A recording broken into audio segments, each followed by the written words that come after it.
Hi, I'm Sophia, and I thought I'd seen every kind of disrespect a mother could take until my own daughter-in-law told me I wasn't welcome at my son's wedding rehearsal. No warning, no shame, just erased me, like I never raised the man she married. But here's the thing, 2 days later, that same woman who humiliated me was at my door crying for my signature. You ever been betrayed so deeply that even forgiveness feels like power? The morning was quiet, the kind that wraps around you like a soft quilt. The sun filtered through the lace curtains just so, casting patterns on my kitchen floor I'd memorized over the years. I had my coffee in hand black, no sugar, just like my mama used to drink it, and the gospel station humming low in the background. That was my rhythm, that piece. Then my phone buzzed. At first, I ignored it. These days, it's either church group chats or a reminder from my calendar, but something made me look. Maybe it was the stillness that suddenly felt too still. The message was from Avizia, my daughter-in-law. It read, "Sophia, thank you for everything, but we've decided to keep the rehearsal intimate. No need for you to attend." I stared at the screen. Read it again and again. No need, as if I were a coat too heavy for spring. My hand trembled. I set my mug down slowly. A drop spilled, leaving a dark blot on the white counter. I straightened my back. Then came the second blow. A public post on her social media. A picture of her and Randall beaming, captioned, "So excited for our small private rehearsal, just close family." I whispered a prayer. Mama's words came back. "Grace ain't weakness. Baby, it's control." I sat there a long while. Just Saturday. The silence wasn't comforting now. It pressed in. I glanced at the wedding invitation still stuck to the fridge, held up by a church magnet. It slipped just a bit, tilting sideways like it no longer belonged. I remembered holding Randall's little hand after his daddy's funeral. Remembered working nights, cashing in savings, and sending him off to college with $20 bills tucked in his socks. I remember doing without so he could have more. And now I wasn't even needed. I reached for my phone, thought about calling him, but no. If he let her send that message, he already chose his side. My son, my only son. I sipped my coffee again. It had gone cold, bitter, fitting. The ring of the phone startled me. Marlene. I let it ring once, twice, then picked up. "Morning, girl," I said, trying to sound steady. Marlene didn't buy it. "What's wrong with your voice? You sound like you've been holding your breath." That was all it took, I told her.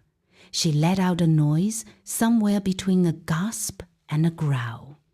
"You raised that boy better than this?" I didn't argue. I just said, "You can raise him right, but life teaches him its own lessons." We talked about dignity, about how folks think silence means agreement, how black mothers have been swallowing hard truths since before the world gave us room to speak. I didn't cry. I wouldn't. Later, as I got dressed, I reached for Mama's old wooden comb, the one she used on my wedding day. The teeth were worn, smoothed by time. Mama used to say, This comb has seen pain and beauty. Child, don't let either define you. I placed it gently in my purse. Then, something else caught my eye. Underneath the crooked invitation was a folded paper I didn't remember tucking there. I opened it. A property transfer draft. The one Randall had me consider signing last year for convenience, he said. I'd never signed it. I folded it slower this time, slid it in beside the comb. Outside, the world was bright, too bright. I drove with no music, past the streets that once held memories, now just shadows. I passed the old church where I used to sing second soprano in the choir. Part of me thought about showing up anyway. Just walking, smile fixed tight, dignity in place. But no, I wasn't going to beg to belong. Instead, I drove to my lawyer's office, sat across from her, handed her the unsigned papers. Not today, I said. That was all. The air felt lighter when I stepped outside. The kind of lightness that don't come from joy, but from shedding something heavy. When I got home, the sun was lower now. Shadows stretched across the yard like long fingers reaching for rest. I parked, keys still in hand, when my phone buzzed again. Randall. I didn't pick up. I just watched the screen glow, his name blinking back at me. My reflection in the glass looked older than this morning, but stronger too. Let it ring. Let it go to voicemail. He'll call again, I murmured, when he needs something. The sun hadn't even finished setting when Randall called again. Same day, same number. But a different tone this time, quieter, with a thread of urgency wrapped in casual, like nothing had happened earlier. Like that message from Avizia wasn't still echoing in my bones. Hey, Ma, we're having a little dinner tomorrow. Just family. Thought it'd be good to have you over. No mention of the rehearsal, no apology, not even a crack in that polished voice. I told him I'd come, not because I wanted to, but because when people act like nothing happened, it means they're testing you, seeing if you'll pretend to. I hung up, stared out the window for a long while. I didn't feel sad, just hollow, like walking through a house you once loved but haven't lived in for years. I already knew to expect that table to be set with more intention than affection. By the time I pulled into their Buckhead driveway the next evening, dusk had stretched long across the street. Randall's house stood tall and clean too clean, the kind of house that looked staged, not lived in. I stepped out, purse in hand, wearing the same calm smile I used for church, funerals. No grandbabies running out, no porch light flickering warm. Avizia opened the door. "Hi, Miss Sophia," she said. Her voice was polite, practiced, not a trace of mom in it. I nodded. Evening. The living room smelled of rosemary and new carpet. Not soul food, not history, just effort. Randall met me in the hallway with that same smile he wore in his wedding photos. Teeth tied, charm loose. "Glad you made it." The dining table was already set, 5 chairs, 2 candles, white plates. Looked like a magazine photo shoot more than supper. The kids were there too, dressed neatly, their napkins folded better than mine ever were when they came over as toddlers. They greeted me like I was their teacher, not their grandmother. Saturday we ate. Sort of. There was chicken too dry, greens, no seasoning, store-bought rolls. I chewed, nodded, made small talk about the weather and gas prices. Midway through the meal, Randall cleared his throat. Ma, we've been thinking about the future, about simplifying things. I looked up slowly, fork still in my hand. He reached beneath the table and slit over a manila envelope. Avizia smiled, tight-lipped. It's nothing serious, just some paperwork. We're looking to expand the business. This would help streamline things. I didn't open it right away. I finished chewing, wiped my mouth, then slit my finger beneath the flap. Inside legal language. Property transfer. My name. The house. The same one we co-owned since Edward passed. Randall wanted my signature. Said it was for convenience. I placed my fork down, folded the paper slowly. Didn't speak. The table buzzed back into fake conversation. Randall chuckled at something the kids said. Avizia poured wine. The clinking felt louder than usual. But I wasn't in that room anymore. My mind had stepped out. I saw Edward plain as day, sitting at our old table, telling me after Sunday service, never sign anything without. Reading it twice and asking why they wanted. I'd given Randall everything over the years, never asked for anything back. And yet, here we were, not a dinner, a transaction. Randall looked at me. You okay, Ma? You've been quiet. I smiled gently. I'm just digesting. Some meals take longer than others. I folded the paper back into the envelope, slipped it into my purse like it was a grocery list. I'll pray on it, I said. He nodded, satisfied. I wasn't. We finished dinner. Nobody asked for seconds. On my way out, Avizia walked with me to the door. She opened it slowly, stepped outside with me. Her voice dropped low, soft like a warning. Please don't ruin this for him. I stopped, looked her dead in the eye. I won't ruin anything, but I won't be used either. I got in my car, drove off with nothing but gospel humming low and the envelope tucked against that old wooden comb in my bag.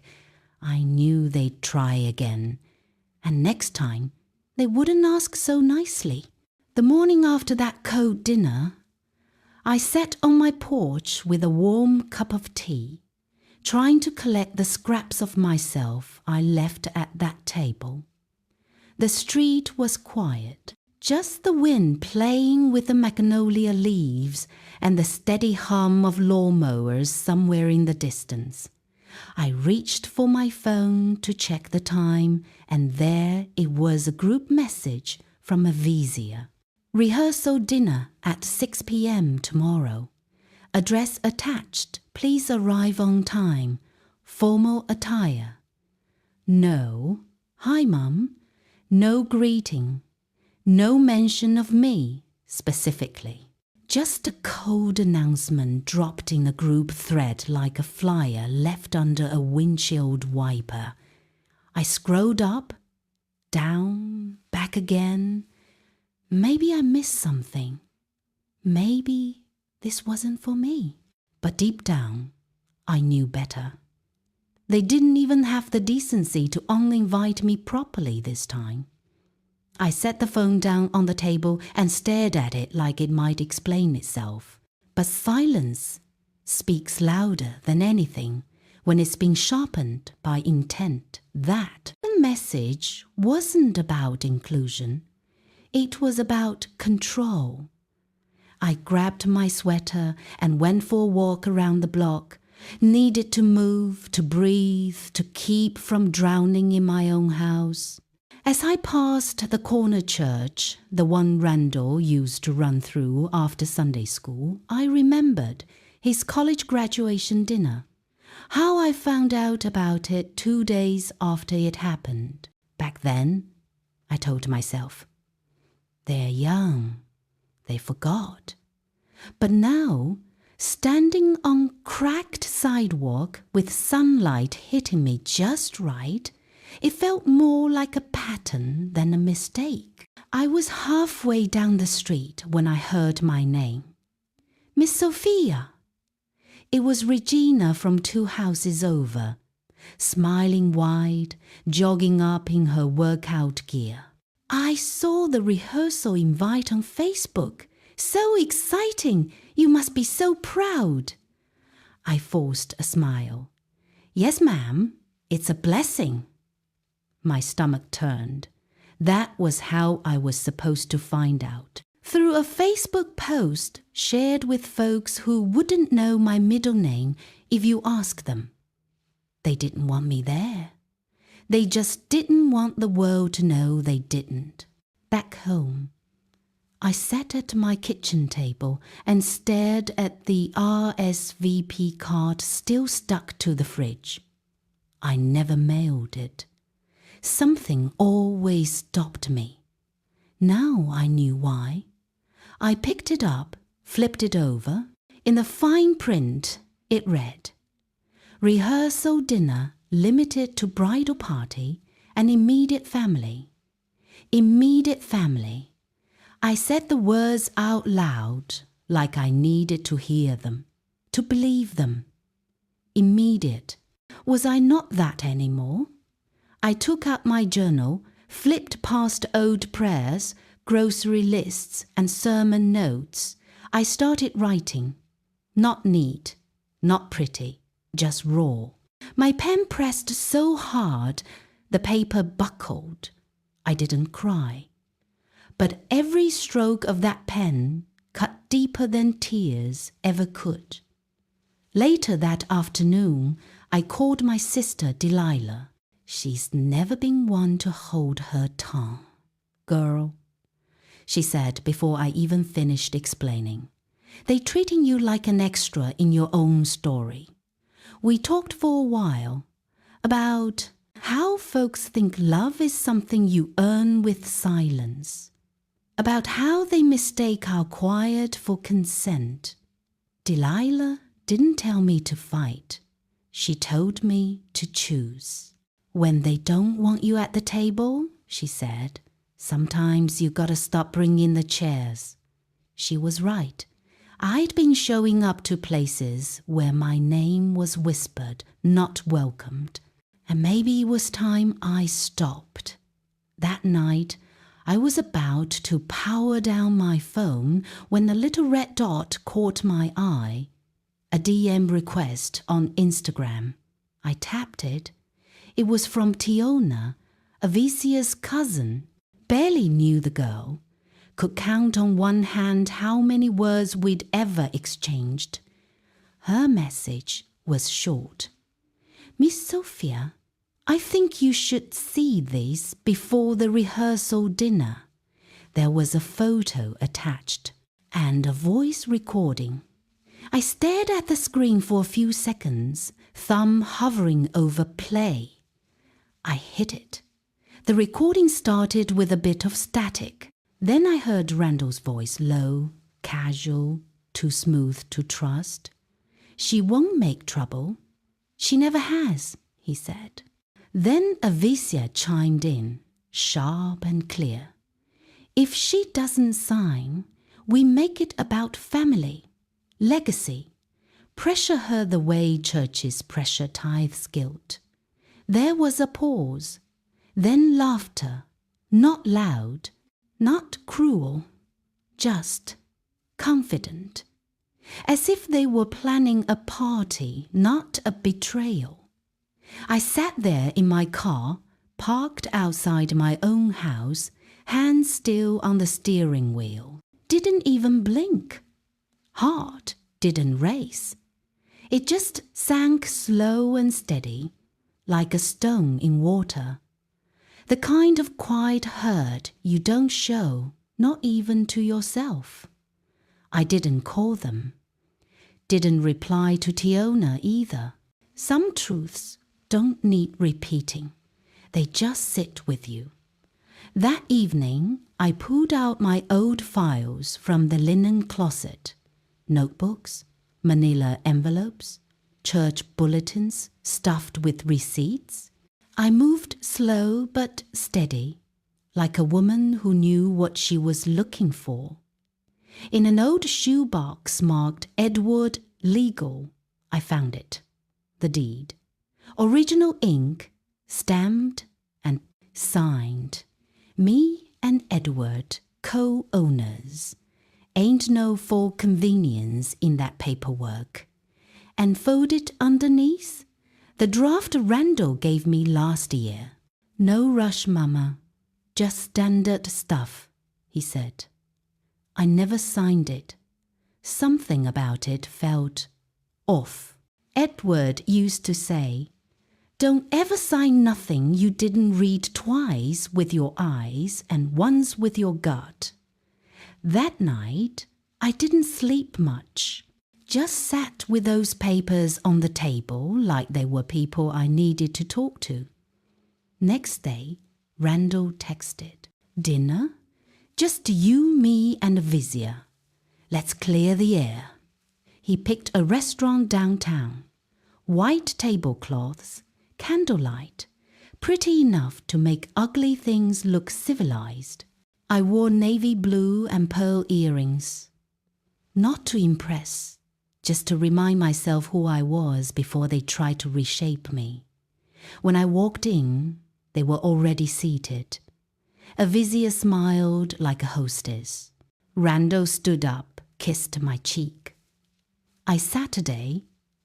"Glad you came," he said. "We just want to talk." A waiter came, took our drink orders. I asked for water.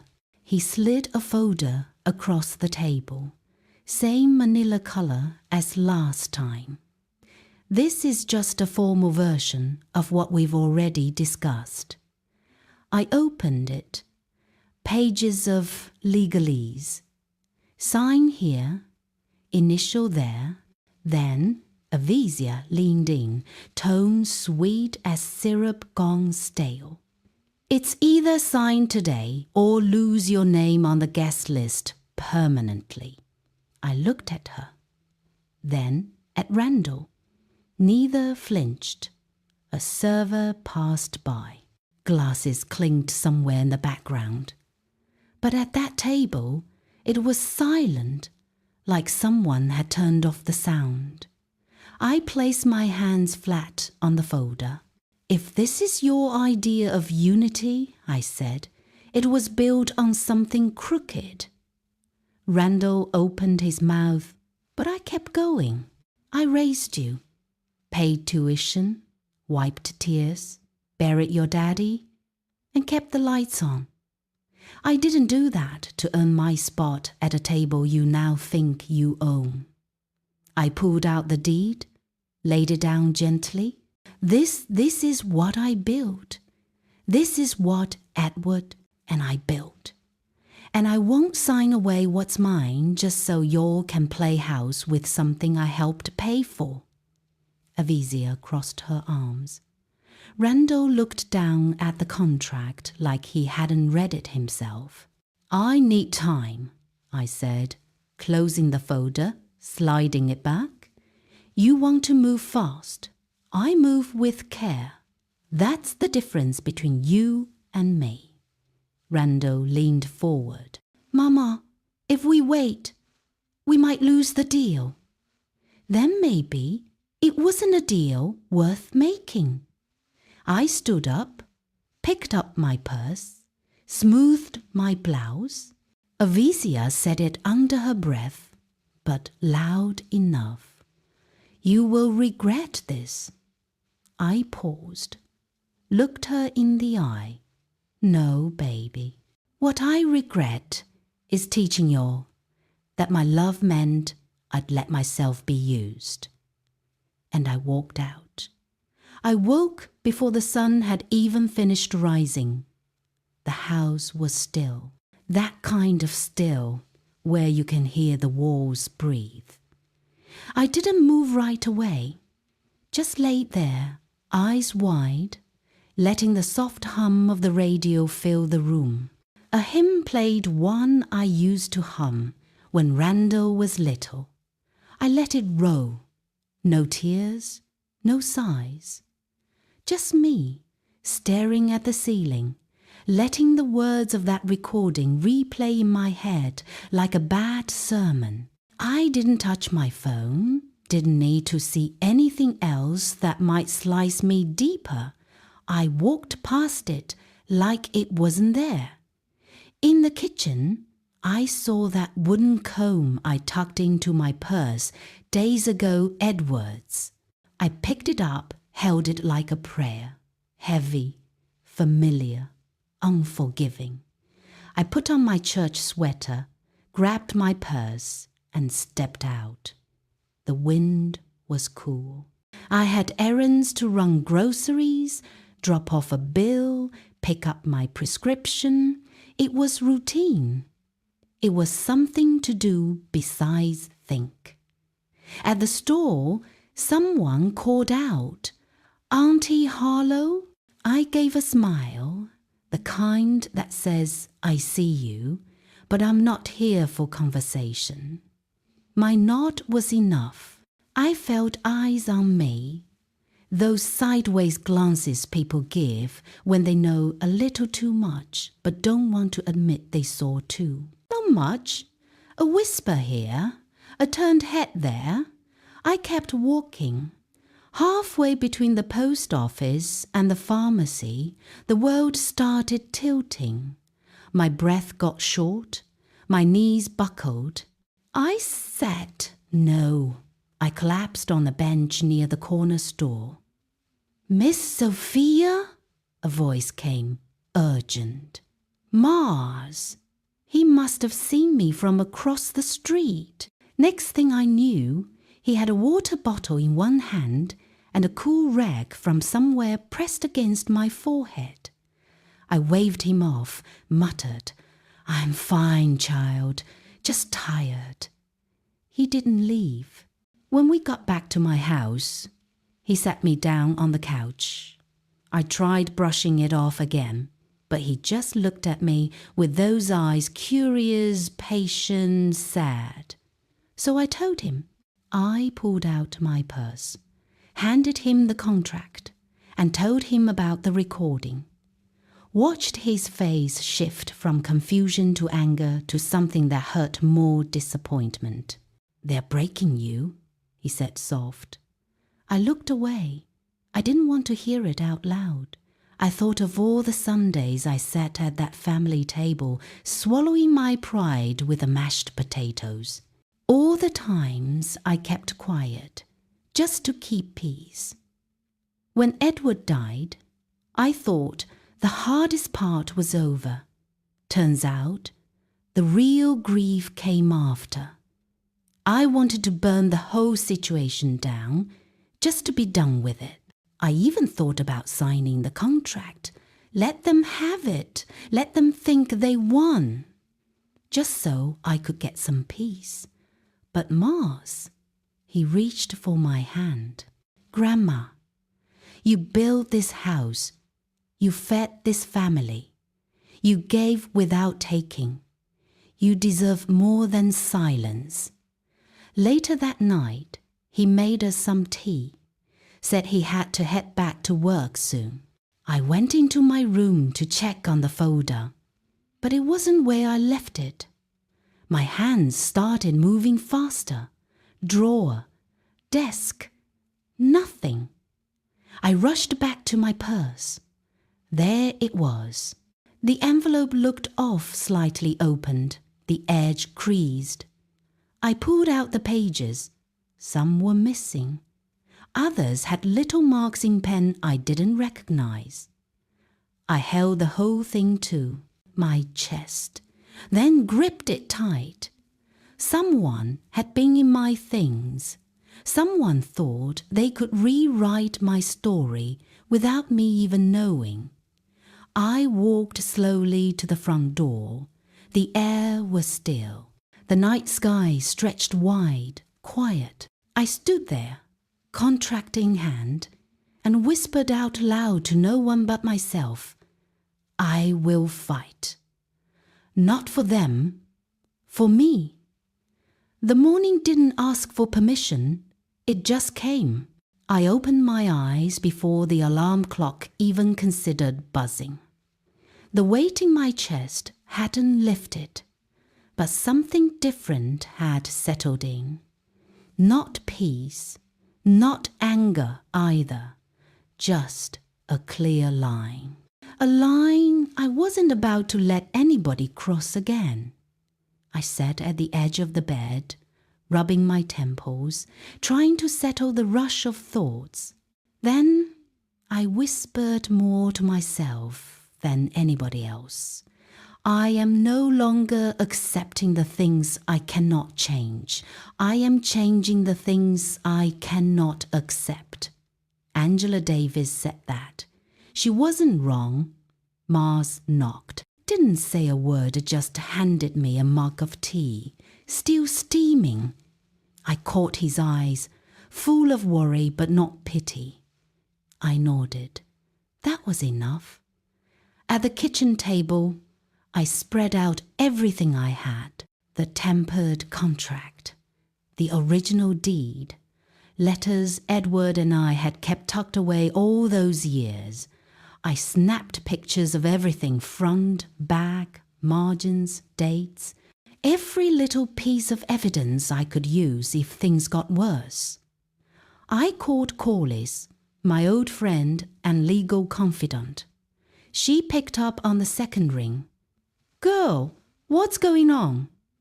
I didn't waste time. Told her everything.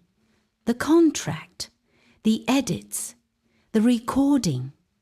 Her tone shifted fast. You deserve better than being railroaded. Bring everything. I'll help. I felt the knot in my chest loosen, just slightly. Not because I was safe, but because I wasn't alone. That afternoon, Mars came into the living room carrying a box I hadn't seen in years. A wedding album. This was in the hallway closet, he said, flipping it open on my lap. Page after page of smiling faces until I realized I was missing. In some photos, cropped out. In others, covered by a bouquet, a guest's head, or just accidentally left out. My own daughter's wedding, and I was edited like a blemish. Mars leaned in. I posted it online. People need to know. I stared at him. He wasn't asking for permission. He was standing up for me. And that's when it hit me. This wasn't just about me. It was about every woman who had been erased, every elder pushed aside, every voice softened to keep the family from looking bad. I asked Corliss to set the meeting. We chose a neutral space, quiet, formal, fair. Avizia showed up like it was another appointment on her schedule. Hair done. Lawyer by her side. Randall walked in, didn't look at me. Corliss introduced herself, then stepped aside so I could speak. I placed the file down calmly, the original deed, the untouched contract, and then the marked-up version. Avizia's hand twitched. I never gave consent for this to be altered, I said. Then I hit play on the voice recording. The air in the room changed. Randall, you promised she'd sign. That was the plan. We just gotta push the right buttons. Silence. And just so we're all clear, I continued, pulling out my phone. Mars shared these wedding photos with the community. They're paying attention now. Avisia's smile cracked. Randall shifted in his seat. I let that moment sit. Let them feel what silence feels like when it finally belongs to them. Avisia tried to recover. Mom, you're being dramatic. We're just trying to secure what's best for the future. I didn't flinch. Your narrative doesn't scare me anymore. I stood. Any further discussion can go through my attorney. Then I turned to Mars. You want to speak? He nodded. Voice firm. My grandma deserves her name back, her seat, her story. They didn't argue. Walking out, I felt taller, not because they changed, but because I did. As we reached the building's exit, I heard Avisia behind me. You've lost this war. I didn't turn.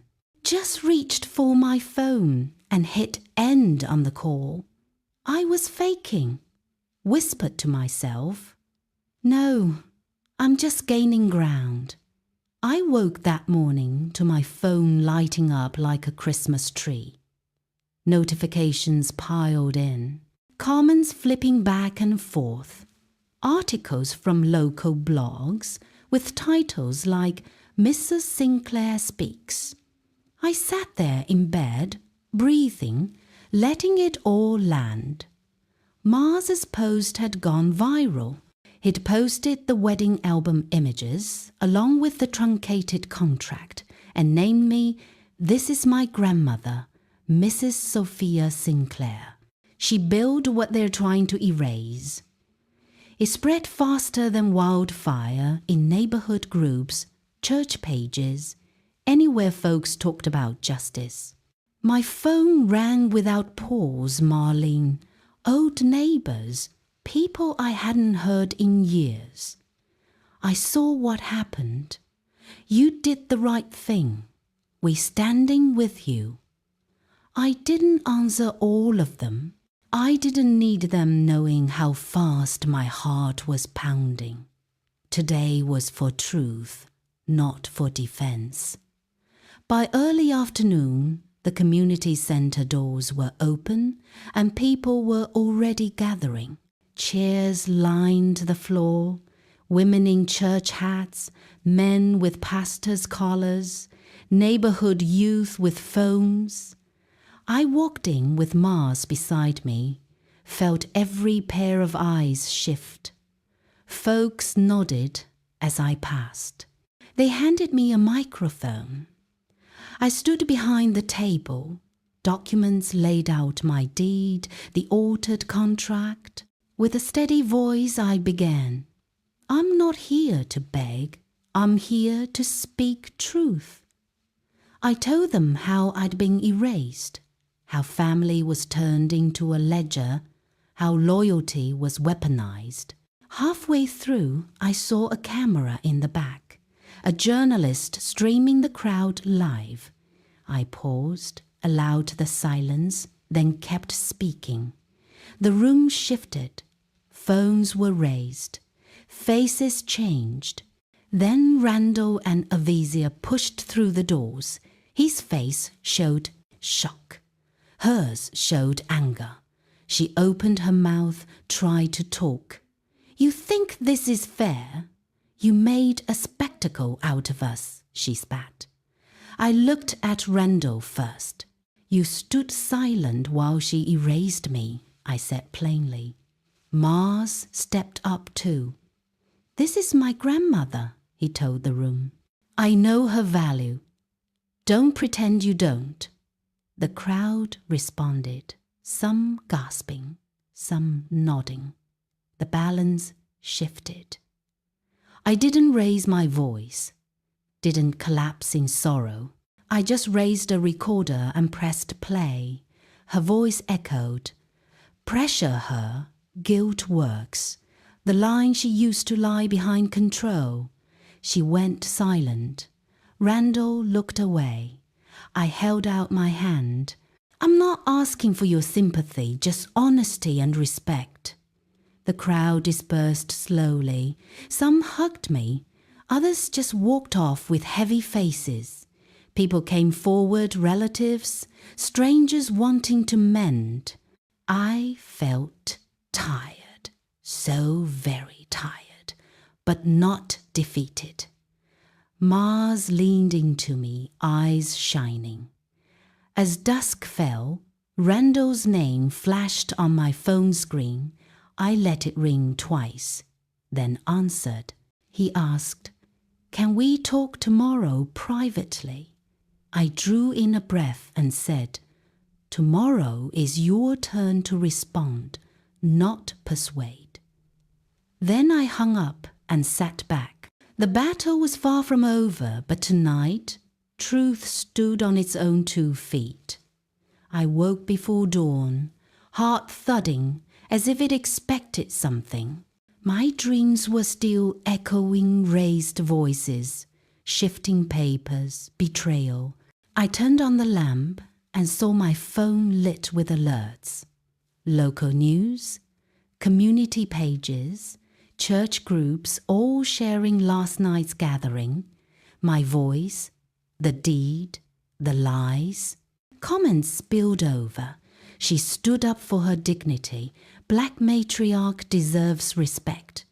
Finally, someone speaks. This was no longer personal. The world was watching. I dressed simply, but with intention, navy blouse, my pearl earrings, black skirt. I carried the papers with me, walked out of the house, feeling more weight lifted than carried. The community center was packed by mid-morning. Folks overflowed into halls. Church elders, neighbors, familiar faces from years past, and young ones with phones that glowed. I sat beside Corliss.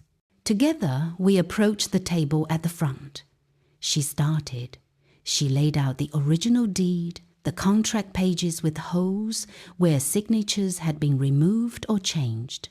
She spoke of edits, handwriting differences, missing clauses. The room held its breath. Then Corliss dropped the bombshell. The true will, an older document, hidden, surfaced. It stipulated that unless I voluntarily relinquished rights, full control of the property remained mine. My name was restored legally. Gasps swept through the crowd. I looked over. Avisia's lips parted. Her face went pale. Randall's eyes widened. Just as the tension peaked, someone shouted, "Start the live stream!" The judge shifted in his seat. Phones came up. The earlier recording, Avisia's mocking voice, suddenly played through the live stream feed, broadcast to the region.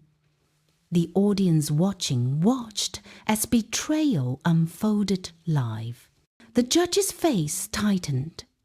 I heard murmurs about calls coming in to the courthouse, pressure from community leaders. My pulse slammed in my ears, but I stayed calm. Truth was doing the speaking now. I let it. Corliss rose and delivered the final demand.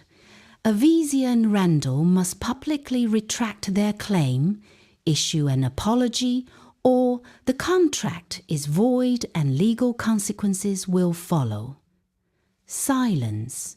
Avisia trembled. Her hands shook. She whispered, "You regret this." I met her gaze, calm but firm. "No, what I'll regret is staying silent." The judge called recess. The room shifted into hushed chaos. Afterward, people approached me, some crying, some bowing heads, some shaking hands. strangers said. Thank you, old friends said. We believed.